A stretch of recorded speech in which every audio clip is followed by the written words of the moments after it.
السلام علیکم پیارے دوستو، جی این اسٹوری ٹی وی میں خوش آمدید۔ پیارے دوستو، پچھلے زمانے کا ذکر ہے۔ ملک روم پر ایک بادشاہ حکومت کرتا تھا جس کا نام قاہر تھا۔ قاہر بادشاہ بے حد ظالم اور سخت دل تھا۔ وہ اپنی رعایا پر بے حد ظلم کرتا تھا اور لوگ اس کے ظلم و ستم سے بے حد تنگ تھے، لیکن بادشاہ کے خوف کی وجہ سے کوئی بھی شکایت نہ کرتا۔ جو شخص بھی بادشاہ کے ظلم کے خلاف ذرا سی بھی شکایت کرتا، بادشاہ کے سپاہی اسے اٹھا کر لے جاتے اور پھر بادشاہ اسے بھوکے کتوں کے سامنے ڈال دیتا۔ یہی وجہ تھی کہ لوگ چپ چاپ بادشاہ کا ظلم سہ جاتے۔ بادشاہ قاہر کا ایک ہی لڑکا تھا جس کا نام شہزادہ جعفر تھا۔ شہزادہ جعفر اپنے باپ سے بالکل مختلف طبیعت کا تھا۔ وہ بے حد رحم دل اور سخی تھا۔ وہ جب اپنے والد بادشاہ کو لوگوں پر ظلم کرتے دیکھتا تو دل ہی دل میں کرتا رہتا، لیکن زبان ہلانے کی اسے بھی جرت نہ ہوتی، کیونکہ اسے معلوم تھا کہ بادشاہ اسے بھی بھوکے کتوں کے سامنے ڈالنے میں ذرا بھی نہ ہچکچائے گا۔ یہی وجہ تھی کہ شہزادہ جعفر اکثر جنگلوں میں شکار کھیلتا رہتا، تاکہ نہ وہ شہر میں رہے گا اور نہ لوگوں پر ہونے والے ظلم کو دیکھے گا۔ ایک روز شہزادہ جعفر جنگل میں اپنے ساتھیوں کے ساتھ شکار کھیلنے میں مصروف تھا کہ شاہی پیادہ اسے ڈھونڈتا ہوا وہاں پہنچ گیا۔ اس نے شہزادے کو بتایا کہ بادشاہ سخت بیمار ہو گئے ہیں اور ان کی حالت بے حد خراب ہے۔ شاہی حکیموں نے علاج کرنے سے انکار کر دیا ہے اور بادشاہ نے آپ کو یاد فرمایا ہے۔ شہزادہ جعفر باپ کی بیماری کا سن کر فوراً واپس روانہ ہو گیا۔ آخر بادشاہ اس کا باپ تھا، چاہے وہ ظالم ہی کیوں نہ تھا، لیکن شہزادہ اپنے باپ کی بیماری کا سن کر نہ رہ سکا اور فوراً واپس روانہ ہو گیا۔ جب وہ شہر میں داخل ہوا تو اس نے دیکھا لوگ بادشاہ کی بیماری کا سن کر خوشیاں منا رہے ہیں۔ ہر شخص کا چہرہ خوشی سے کھلا ہوا تھا، لیکن شہزادے پر نظر پڑتے ہی وہ فوراً غمگین چہرہ بنا لیتے تھے، جیسے انہیں بادشاہ کی بیماری کا بڑا دکھ ہو۔ لیکن شہزادہ جعفر ان کی نظریں پہچانتا تھا۔ وہ دل ہی دل میں افسوس کر رہا تھا کہ اگر اس کا باپ ظالم نہ ہوتا تو آج ہر شخص اس کی صحت کے لیے دعا مانگ رہا ہوتا اور اللہ تعالیٰ کسی نیک آدمی کی دعا قبول کر کے بادشاہ کو صحت دے دیتا۔ لیکن بادشاہ نے اپنے ظلم کی وجہ سے سب کو ناراض کر رکھا تھا اور لوگ اس کی صحت یابی کے لیے دعا مانگنے کے بجائے خوشی کا اظہار کر رہے تھے، اور ہو سکتا ہے دل ہی دل میں اس کے مرنے کی دعائیں بھی مانگ رہے ہوں۔ شہزادہ جعفر جب شاہی محل میں پہنچا تو اس نے دیکھا ہر شخص خاموش بیٹھا تھا۔ اس نے شاہی حکیموں کو بادشاہ کے کمرے کے باہر بڑی بے چینی کے عالم میں ٹہلتے ہوئے دیکھا۔ ان سب نے اپنی ناکوں میں کپڑا دبا رکھا تھا۔ شہزادہ جعفر شاہی حکیموں کو اس حال میں دیکھ کر بے حد پریشان ہوا، لیکن پھر جیسے ہی وہ بادشاہ کے کمرے کے دروازے کے پاس پہنچا، اس کی ناک سے تیز اور انتہائی ناگوار بدبو کا بھبکا سا ٹکرایا اور اس نے بے اختیار رومال نکال کر ناک پر رکھ لیا۔ یہ کیا معاملہ ہے؟ یہ گندی بدبو کہاں سے آ رہی ہے؟ شہزادے جعفر نے شاہی حکیموں سے پوچھا۔ شہزادہ حضور، کیا عرض کریں، یہ بو بادشاہ کے جسم سے نکل رہی ہے۔ یہ اتنی سخت گندی بدبو ہے کہ ایک لمحے کے لیے بھی بادشاہ کے کمرے میں ٹھہرا نہیں جا سکتا۔ بوڑھے شاہی حکیم نے دبے دبے لہجے میں کہا، مگر بادشاہ سلامت کو آخر ایسی کون سی بیماری لگ گئی جس کی وجہ سے ان کے جسم سے اس قدر بدبو نکل رہی ہے؟ شہزادے جعفر نے حیران ہوتے ہوئے پوچھا۔ شہزادہ حضور، اسے سرانڈ کی بیماری کہتے ہیں۔ یہ بیماری اس شخص کو ہوتی ہے جسے اللہ تعالیٰ سخت ناپسند کرتے ہوں اور جو لوگوں پر ظلم کرتا ہو۔ کسی کی بد دعا بادشاہ کو لگ گئی ہے، بوڑھے حکیم نے تفصیل سے بتایا۔ شہزادہ جعفر کہنے لگا، مگر اس بیماری کا علاج کیا ہے؟ شہزادہ حضور، بظاہر اس بیماری کا کوئی علاج نہیں، لیکن میں نے اپنے بزرگ استادوں سے سنا ہے کہ جسے یہ بیماری ہو جائے وہ فوراً اللہ تعالیٰ سے اپنے گناہوں کی معافی مانگے، آئندہ کے لیے ظلم کرنے سے توبہ کرے تو اس کے جسم سے نکلنے والی بو کم ہو جاتی ہے۔ لیکن اسے مکمل صحت یابی اسی صورت میں ہو سکتی ہے جب وہ موتی ناب کا پانی پیے۔ بوڑھے شاہی حکیم نے کہا، موتی ناب کا پانی؟ وہ کیا ہوتا ہے؟ شہزادے نے حیران ہوتے ہوئے پوچھا۔ شہزادہ حضور، موتی ناب ایک ایسے موتی کو کہتے ہیں جو دنیا میں نایاب ہے۔ اس کا رنگ ہلکا نیلا ہوتا ہے اور یہ سمندروں کی گہرائی میں ایک خاص سپی سے ملتا ہے، اور یہ خاص سپی صدیوں کے بعد ایک ایسا موتی پیدا کرتی ہے۔ شاہی حکیم نے جواب دیا، پھر ہم اس موتی ناب کو کیسے حاصل کریں؟ شہزادے نے بے چین ہو کر پوچھا۔ شہزادہ حضور، یہ ناممکن ہے۔ موتی ناب کسی کو حاصل نہیں ہو سکتا، کیونکہ آج تک دنیا میں ایک ہی موتی ناب کا پتہ چلا ہے، اور وہ موتی ناب موتی محل کی شہزادی کے تاج میں جڑا ہوا ہے۔ موتی محل کی شہزادی؟ وہ کون ہے؟ اور کہاں ہے؟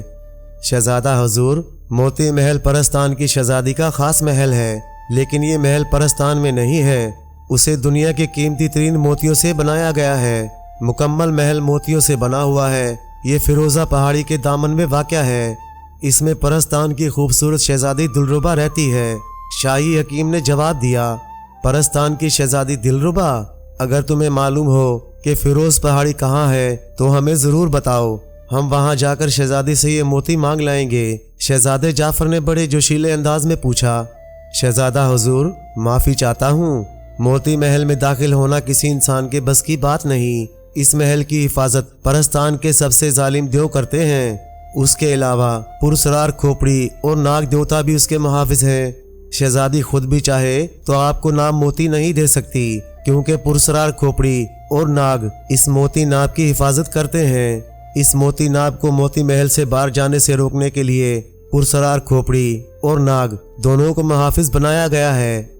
شاہی حکیم نے شہزادے کو سمجھاتے ہوئے کہا، لیکن جب شہزادہ جعفر نے اصرار کیا کہ اسے وہ فیروز پہاڑی کے متعلق ضرور بتائے، تو شاہی حکیم نے اسے بتایا کہ کوہ کاف کے شمال میں 3 دریاؤں کو پار کرنے کے بعد ایک بہت بڑے دریا کے درمیان ایک جزیرہ ہے جسے بہشت کہتے ہیں، کیونکہ اس جزیرے میں اتنے پھول اور پودے ہیں کہ بہشت کی طرح سرسبز ہے۔ اس جزیرہ بہشت کے درمیان ایک چھوٹی سی نیلے رنگ کی پہاڑی ہے۔ اس کا رنگ نیلا ہونے کی وجہ سے اسے فیروزہ پہاڑی کہتے ہیں۔ اس پہاڑی کی چوٹی پر موتی محل ہے جس میں شہزادی دلربا رہتی ہے۔ شاہی حکیم نے تفصیل سے بتایا اور شہزادہ یہ تفصیل سننے کے بعد سر ہلاتا ہوا دروازہ کھول کر بادشاہ کے کمرے میں داخل ہوا۔ کمرے کے اندر اتنی تیز بدبو تھی کہ ناک پر رومال رکھنے کے باوجود شہزادے کا جی متلانے لگا۔ اس نے دیکھا کہ بادشاہ ایک پلنگ پر بڑی بے چارگی کے عالم میں لیٹا ہوا تھا۔ اس کی آنکھیں خوف سے پھٹی ہوئی تھیں اور چہرہ بگڑا ہوا تھا۔ یوں لگتا تھا جیسے وہ خود بھی بدبو کی شدت سے پریشان ہو، لیکن ہاتھ نہ ہلا سکنے کی وجہ سے وہ اپنی ناک بند نہیں کر سکتا تھا۔ اس لیے اس قدر تیز بدبو سونگنے کے باوجود شہزادے دل پر جبر کر کے بادشاہ کے قریب گیا۔ شہزادہ جعفر، میرے بیٹے، یہ بدبو کہاں سے آ رہی ہے؟ اس نے تو میری جان عذاب میں ڈال رکھی ہے۔ خدا کی پناہ، اس قدر تیز بدبو! میرے ناک میں کپاس ڈال دو، میرا ناک بند کر دو، یہ بدبو تو مجھے کھا جا رہی ہے، لیکن میں ہاتھ نہیں ہلا سکتا اور کوئی میرے کمرے میں نہیں آتا۔ میں تو ہر ایک کو آوازیں دے دے کر تھک گیا ہوں۔ بادشاہ نے اپنے بیٹے کو قریب دیکھ کر اٹک اٹک کر اور بڑے بے بس لہجے میں کہا، اور شہزادہ جعفر کو بادشاہ کی بات سن کر دل ہی دل میں بڑا افسوس ہوا کہ کل تک جس بادشاہ سے سارا ملک کانپتا تھا، آج جب اس پر اللہ کا عذاب نازل ہوا تو اس بادشاہ کے قریب کوئی نہیں جاتا۔ بادشاہ سلامت، یہ بدبو آپ کے جسم سے آ رہی ہے اور آپ پر اللہ تعالیٰ کا عذاب نازل ہوا ہے۔ آپ کو کسی مظلوم کی بد دعا لگ گئی ہے۔ شہزادہ جعفر نے دل کڑا کر کے کہہ ہی دیا، بادشاہ سلامت، آپ رعایا پر بے حد ظلم کر رہے ہیں اور ظلم اللہ تعالیٰ کو پسند نہیں، اس لیے آپ کو سران کی بیماری لگ گئی ہے۔ آپ اللہ تعالیٰ سے اپنے گناہوں کی معافی مانگیں، آئندہ کے لیے ظلم سے توبہ کر لیں تو آپ کے جسم کی بدبو کم ہو جائے گی۔ بہرحال میں سچے دل سے اللہ تعالیٰ سے معافی مانگتا ہوں اور اس کے سامنے سچے دل سے وعدہ کرتا ہوں آئندہ کسی پر ظلم نہیں کروں گا، بادشاہ نے روتے ہوئے کہا۔ اور شہزادے نے محسوس کیا جیسے ہی بادشاہ کی آنکھوں سے آنسو نکلے، کمرے میں موجود بدبو تیزی سے ہلکی ہوتی چلی گئی اور بادشاہ کے ہاتھ بھی حرکت میں آ گئے اور جسم بھی۔ بادشاہ سلامت، اللہ تعالیٰ نے آپ کی توبہ قبول کر لی ہے، بدبو کم ہوتی جا رہی ہے۔ واقعی اللہ تعالیٰ بے حد رحیم و کریم ہے، بخشنے والا ہے کہ اس نے مجھ جیسے ظالم کی بد دعا اتنی جلدی قبول کر لی۔ میں ایک بار پھر وعدہ کرتا ہوں کہ آئندہ کسی پر رتی برابر بھی ظلم نہیں کروں گا، ہمیشہ اپنی رعایا کو خوش رکھوں گا اور جن پر میں نے اب تک ظلم کیا ہے ان سے معافی مانگوں گا اور انہیں بے حد انعام و کرام دے کر راضی کروں گا۔ اور شہزادے نے رومال ناک سے ہٹا دیا کیونکہ بدبو بالکل ہی کم ہو گئی تھی۔ بادشاہ بھی خوشی سے اٹھ کر بیٹھ گیا، اس کا چہرہ بحال ہو گیا تھا۔ خدا کا شکر ہے بدبو کم ہو گئی، بس ہلکی ہلکی بدبو محسوس ہوتی ہے۔ بادشاہ سلامت، یہ ہلکی بدبو موتی ناب کے پانی کے بغیر نہیں جائے گی اور میں آپ کے لیے موتی محل سے موتی ناب لے آؤں گا۔ شہزادے جعفر نے اعتماد بھرے لہجے میں کہا، نہیں میرے بیٹے، میں تمہیں وہاں نہیں جانے دوں گا، وہ ظالم جو تمہیں زندہ نہیں چھوڑیں گے